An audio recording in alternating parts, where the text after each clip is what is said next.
Wis belajar bertani milenial lah. Sadurunge kan petani tok-tok lek jare wong Banyuwangi. Pengurangan isi dompet wis berkurang. Hasil panen pun bertambah. Ya alhamdulillah. Bertani ku saiki wis makin maju lah. Makin sukses pokoknya.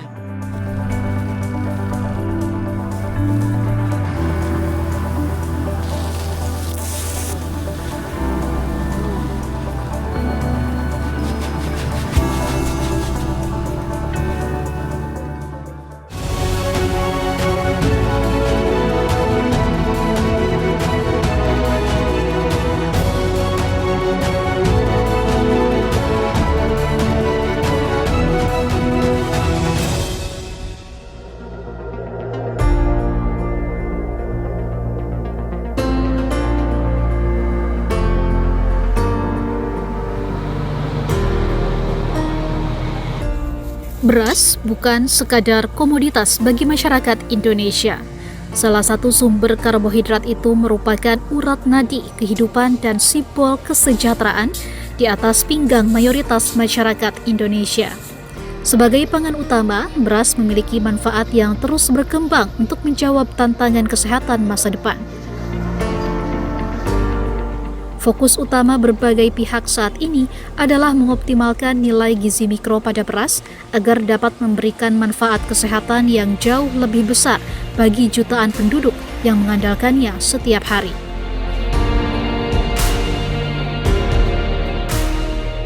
Indonesia terus bergerak untuk menjawab tantangan pemenuhan gizi mikro, khususnya dalam meningkatkan kecukupan zat besi, yodium, dan vitamin A. Berdasarkan Survei Kesehatan Indonesia 2023, prevalensi anemia pada wanita hamil sebesar 27,7%, sementara pemeriksaan kadar hemoglobin mencapai 15,5% usia 15-24 tahun dan 16,2% secara umum. Hal itu menjadi tantangan besar untuk menghadirkan gizi yang lebih lengkap melampaui beras dari sekadar pemuas rasa kenyang.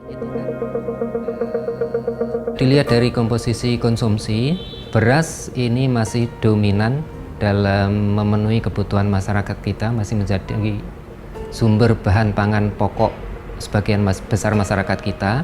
Kita juga melihat kandungan-kandungan gizi yang ada di beras. Namun demikian, kalau hanya mengandalkan beras untuk pemenuhan gizi esensial mikro, nampaknya kita masih perlu upaya penganekaragaman konsumsi dari beberapa komoditas, atau langkah yang lain adalah pengayaan gizi yang diperlukan ke dalam beras itu sendiri. Upaya peningkatan asupan gizi juga berfokus pada penanganan stunting atau TENKES. Survei Status Gizi Indonesia 2024 mencatat 19,8% balita masih memerlukan perhatian khusus dalam pemenuhan gizi. Tantangan itu memacu perbaikan kualitas berat badan lahir serta perluasan edukasi gizi bagi seluruh lapisan masyarakat. Untuk pemenuhan gizi itu paling tidak ada 3 ya. Yang paling utama dan kita prioritaskan adalah pemenuhan kebutuhan gizi dari penganekaragaman konsumsi individu. Namun demikian ada kondisi-kondisi tertentu yang penganekaragaman kita masih terkendala. Oleh karena itu, ada strategi-strategi yang lain yang kita laksanakan, yaitu fortifikasi dan biofortifikasi.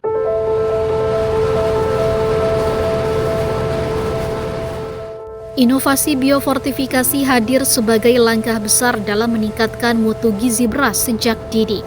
Berbeda dengan beras biasa, beras biofortifikasi adalah hasil budidaya benih padi yang kandungan gizinya telah ditingkatkan sejak masa tanam. Melalui pemuliaan benih padi unggul, kandungan gizi ditingkatkan sejak masa pertumbuhan di sawah.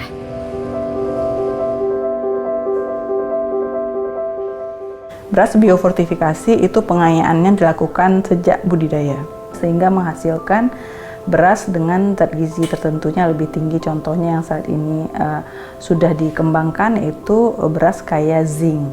Nah, jadi tidak ada penambahan. Sementara beras fortifikasi yang lainnya adalah ditambahkan pada berasnya, yaitu berupa campuran beras dengan kernel beras analog yang berisi premix vitamin mineral.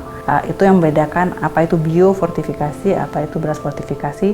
Tujuannya sama-sama mengatasi kekurangan zat gizi mikro pada masyarakat.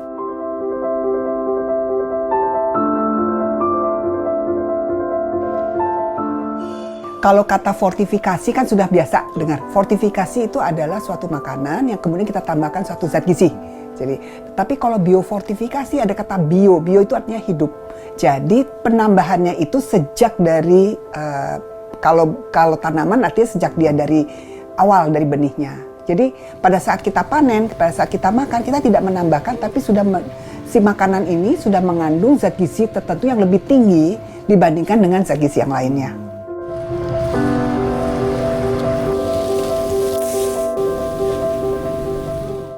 Beras merupakan salah satu kendaraan untuk ditambahkan zat gizi mikro. Ada zat besi, ada folat, ada vitamin B.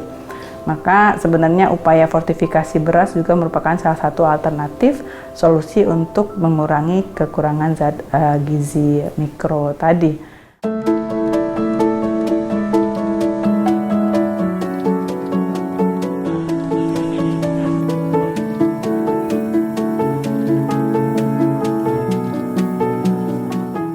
IPB, teman-teman dari pemuliaan benih, ya, perakitan yang kemudian bisa menghasilkan beras IPB 3S dengan produktivitas tinggi. Kalau varietas baru itu dia tanamannya lebih tegak, jadi malainya lebih banyak, produktivitasnya tinggi, tapi lebih tahan hama, kemudian penggunaan airnya lebih sedikit sehingga nanti ramah terhadap lingkungan. Itu kan juga perlu tuh. Sekarang sudah ada turunannya dari 3S, yaitu IPB 13S, IPB 15S, dan satu lagi IPB 9G. Produktivitasnya tinggi hingga 10,16 ton per hektar, ya, gabah kering giling GKG. Kemudian umur panen genjah pada umur 85, ya. Tinggi kandungan zinknya ini. Nah, tinggi kandungan zink, tekstur nasinya pulen. 9 Garuda juga pulen, tetapi lebih unggul nih yang kepulenannya 15S sama 13S kalau langsung nyicipin ya begitu ya. Tantangan pemenuhan gizi di masyarakat juga terkait dengan fenomena hidden hunger atau kelaparan tersembunyi. Fenomena ini memperlihatkan kebutuhan kalori yang terpenuhi namun tidak dengan asupan gizi mikro.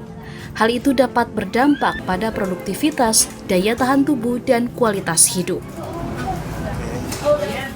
Hidden hunger, nah itu ya, itu masalah hidden hunger itu artinya kelaparan tersembunyi. Itu kita kekurangan zat gizi mikro, yaitu vitamin mineral ini. Nah sekarang dengan biofortifikasi rasanya pulen, produktivitas tinggi, kandungan zat gizinya Zn dan Fe juga tinggi, luar biasa kan? Ini mudah-mudahan bisa menjadi satu solusi gitu ya untuk bisa berkontribusi terhadap asupan gizi yang lebih baik melalui makanan sehari-hari. Ketika kita pemenuhan zat gizinya mikro cukup, beberapa penyakit ataupun kondisi fisiologis ikutan dari kekurangan tersebut bisa dikurangi seperti masalah anemia. Karena nanti kalau udah anemia ujungnya apalagi nanti ke stunting karena wanita usia subur misalnya ketika dia anemia dia tidak bisa hamil dalam kondisi yang sehat akan melahirkan anak yang seperti apa. Nah itu kan merupakan siklus. Tentu ujungnya adalah untuk masyarakat yang sehat, untuk hidup sehat, aktif, dan produktif.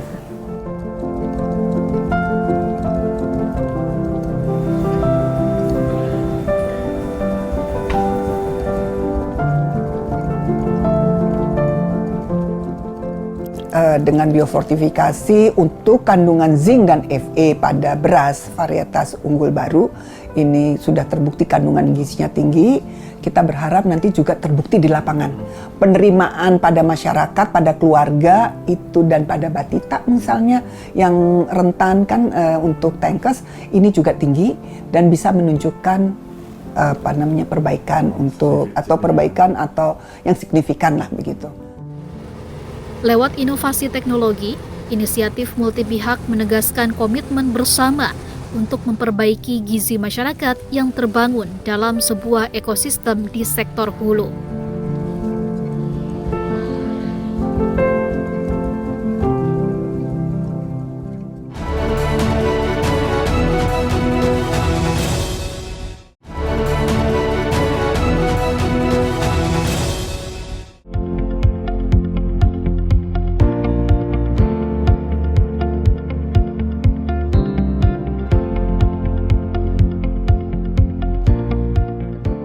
Pada pertengahan 2025, Kabupaten Banyuwangi, Jawa Timur menggagas sebuah inisiatif dalam bidang pertanian berbasis ekosistem untuk mengupayakan beras biofortifikasi kualitas terbaik.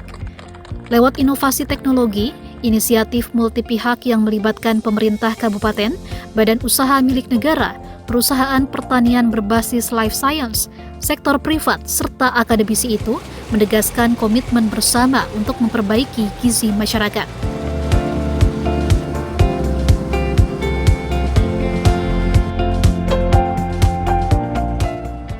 Beras biofortifikasi ini juga bagian dari kolaborasi yang kuat antara pemerintah daerah, antara lembaga pendidikan, lalu juga antara sektor swasta yang terlibat di sini, dan yang lebih penting adalah para petani. Beras biofortifikasi ini ditanam dengan cara yang adaptif, yang menyesuaikan dengan kondisi zaman sekarang. Petani diajak untuk nantinya bisa bertani dengan cara yang ramah lingkungan, lalu juga bagaimana beras ini tahan terhadap cuaca dan sebagainya dan sebagainya.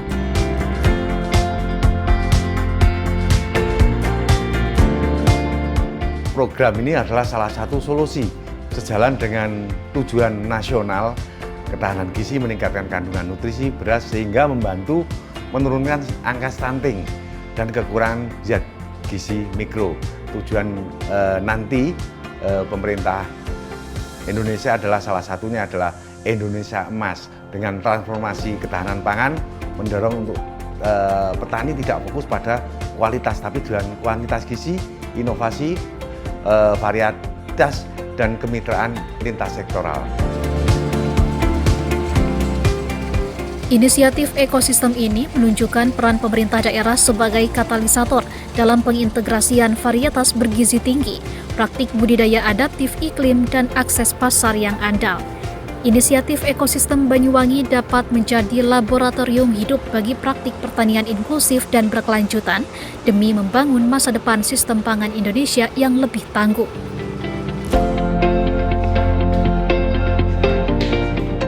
Kami melihat program pemerintah ini sangat bagus, Mas, ya. Bagaimana memang komitmen pemerintah, kalau kita melihat the way-nya ya, kenapa program biofortifikasi ini hadirkan, salah satunya sebagai jangka panjang kita upaya mempersiapkan Indonesia Emas 2045 ya, Mas, ya.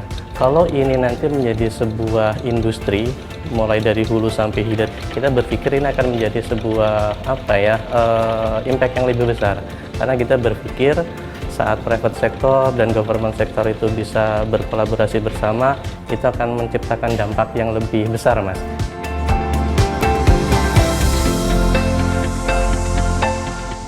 Sebagai upaya mewujudkan pertanian berkelanjutan, program ini mengintegrasikan teknologi yang dirancang untuk meningkatkan kesehatan tanaman dan tanah agar lebih ramah lingkungan.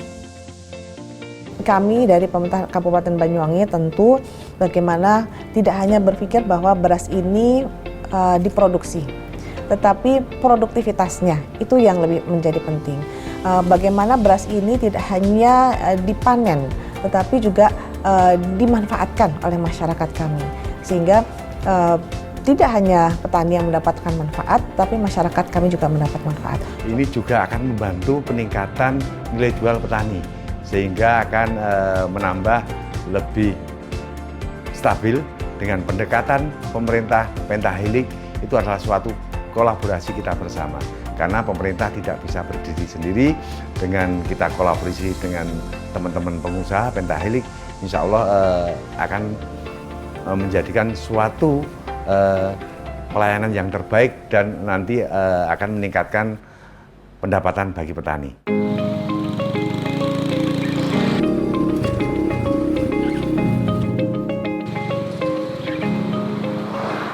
Saat kita bisa merangkai ini, mulai dari hulu sampai hilir menjadi satu kesatuan, kita berpikir akan menjadi sesuatu program yang lebih impactful. Kita berharap suatu saat nanti masyarakat itu dihadirkan dengan berbagai macam varietas pangan kaya nutrisi. Nah, salah satu kontribusi kita itu adalah menghadirkan pangan kaya nutrisi dari sisi pangannya, yaitu adalah beras biofortifikasi.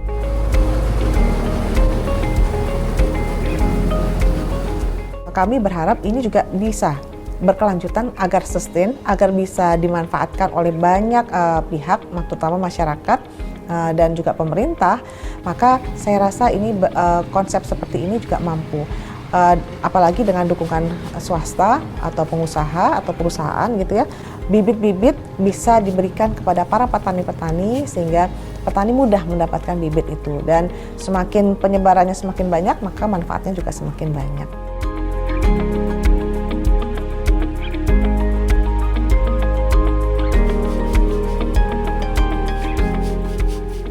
Kita ada kerjasama juga dengan teman-teman dari Danone Aqua, karena memang teman-teman di Danone Aqua juga sangat memiliki komitmen yang sangat tinggi Mas ya untuk menjaga hulu dan hilirnya itu, salah satunya di pengembangan low carbon rice. Nah di sisi lain kita juga ada kerjasama nih Mas sama teman-teman Bulog, yaitu mitra tani ya. Jadi teman-teman Bulog itu juga sekarang fokusnya bukan hanya sebagai standby buyer, tapi juga bagaimana bisa masuk di budidaya. Nah di sisi lain kita juga ada kerjasama nih Mas sama teman-teman IPB yang memang fokusnya adalah bagaimana di pengembangan benihnya. Nah akhirnya Mas kita sampaikan ke pemerintah Kabupaten Banyuwangi, dan kebetulan respon dari pemerintah Kabupaten Banyuwangi sangat positif sekali, sehingga apa yang menjadi inisiasi ini itu dianggap sebagai salah satu upaya konkret untuk menjaga TPID Mas ya, ada tim pengendalian inflasi daerah. Bagaimana ini ada salah satu programnya adalah gerakan pengendalian inflasi pangan. Secara rasa, beras biofortifikasi tidak memiliki perbedaan dengan beras yang lazim dikonsumsi oleh masyarakat selama ini.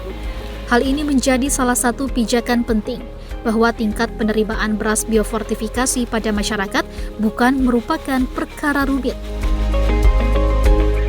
Hampir semua masyarakat Indonesia itu makan nasi Mas, dan frekuensinya paling tidak satu hari itu 3 kali. Nah makanya kita berpikir saat ini nanti menjadi sebuah industri, masyarakat itu akan dihadapkan pada banyak pilihan. Salah satu pilihannya itu adalah pangan kaya nutrisi, sustainability agriculture, regenerative agriculture, atau mungkin low carbon cultivation dan lain sebagainya, itu tidak selesai di piloting Mas. Jadi kita berpikir bagaimana hal-hal baik ini menjadi sebuah kebijakan yang masif yang bisa diberlakukan di skala level yang lebih besar. Sehingga kita berpikir suatu saat nanti Mas, kita ekosistem pertanian yang ramah lingkungan itu benar-benar ada secara kebijakan maupun eksekusi di level grassroots-nya Mas.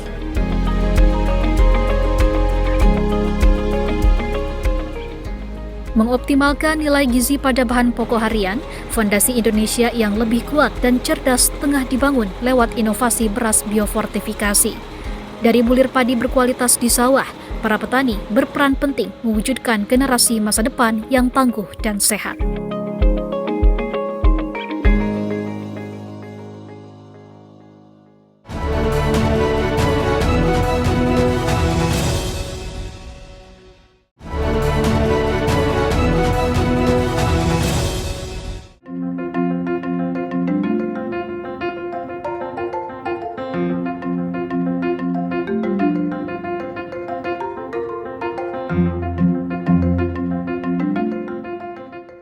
Budidaya beras biofortifikasi di Kabupaten Banyuwangi yang melibatkan multisektor memastikan para petani dapat mengelola lahan guna menghasilkan produk berkualitas tinggi. Pendampingan para petani dengan pemanfaatan teknologi menjadi upaya perwujudan pertanian yang berkelanjutan dan produktif. Beragam metode dengan pendekatan teknologi dirancang untuk peningkatan kesehatan tanaman dan tanah, sekaligus praktik budidaya lebih ramah lingkungan serta berdaya saing secara ekonomi.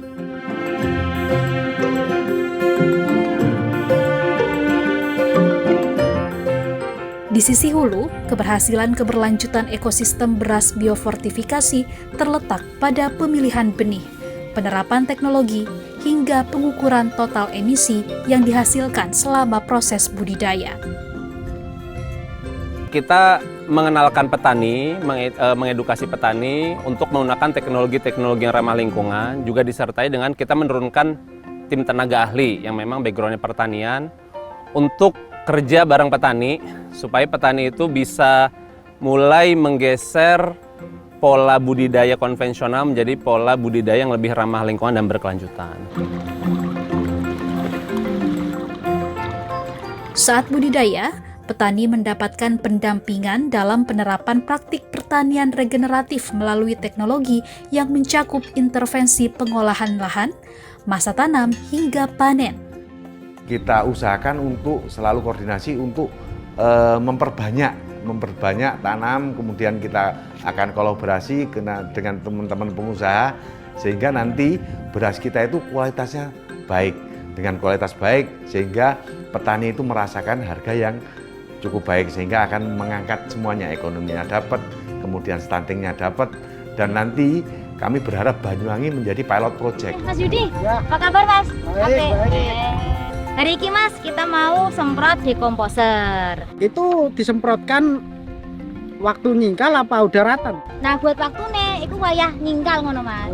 Jadi sebelum ratan. Nah, di sini kita juga mengedukasi dan mengkampanyekan ke masyarakat untuk merubah pola yang lama. Pola apa? Pola yang seperti membakar jerami gitu. Nah, itu kan sangat menghasilkan emisi yang sangat besar ya. Kalau untuk program edukasi ini harus, karena selama ini kita harus untuk berdampak lebih luas sehingga masyarakat ini lebih maju, petani terutama petani maju untuk selalu memajukan inovasi dan teknologi.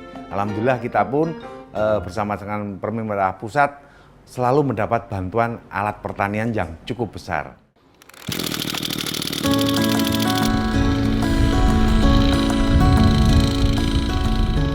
Kita ingin petani tidak bergantung pada pupuk kimia saja gitu. Kita tahu dengan penggunaan pupuk kimia secara terus-menerus sudah berpuluh-puluhan tahun, ini akhirnya menurunkan kesehatan atau degradasi terhadap kesehatan tanah. Target kita adalah mengembalikan kesehatan tanah, di saat bersamaan juga tetap bisa menjaga produksi dari tanaman padi itu sendiri. Sebelah kanan, ke kiri juga.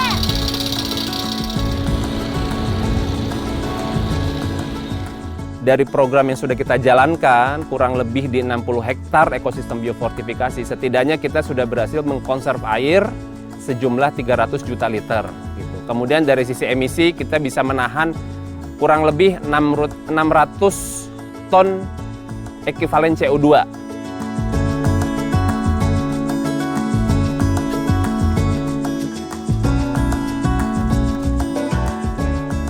Kalau ngelihat besok bisa Mas, lihat besok hujan apa enggaknya. Untuk kondisi cuaca sebagian berawan dengan kemungkinan peluang hujannya di angka 24%, jadi masih aman. Untuk beberapa hari ke depan pun masih aman. Automatic Weather Station atau stasiun pemantauan cuaca otomatis gitu. Nah, dari teknologi ini baik tenaga pendamping maupun petani bisa mendapatkan informasi secara berkala, informasi terkait dengan cuaca. Jadi harapannya perakiraan cuaca bisa kita dapatkan, petani bisa bergeraknya lebih proaktif. Nama saya Muhammad Rizal Nurjaini, asal dari Banyuwangi, tepatnya di Desa Pengatigan, Dusun Lugjak, Jawa Timur. Kita tanamnya padi 32, yang di situ menurut penelitian itu ada kandungan Fe sama Zn-nya yang cukup tinggi, yang hampir sama seperti padi-padi untuk menangani stunting itu. Untuk 32 sendiri pun Banyuwangi lumayan jadi primadona dengan potensi hasilnya yang sangat tinggi. Bobot panennya itu juga lumayan bagus. Kalau untuk padi-padi lainnya itu per karung di sini tuh biasanya sampai 120, 125. Kalau Inpari 32 itu bisa sampai 135 itu. Pengembangan beras biofortifikasi terbangun dari ekosistem yang saling terhubung dari hulu ke hilir melalui pendekatan holistik, meliputi aspek pemenuhan gizi, pelestarian lingkungan, dan peningkatan kesejahteraan petani. Kita kerja itu nggak kepikiran, kerjaan saya nanti hasilnya bikin orang susah atau apa, itu kan kalau di pertanian kan enggak. Kita hasilnya dimakan orang karena hasil yang kita tanam itu orang bisa buat bekerja. Saya anggap itu ya pekerjaan di pertanian ya yang saya ambil keberkahannya itu.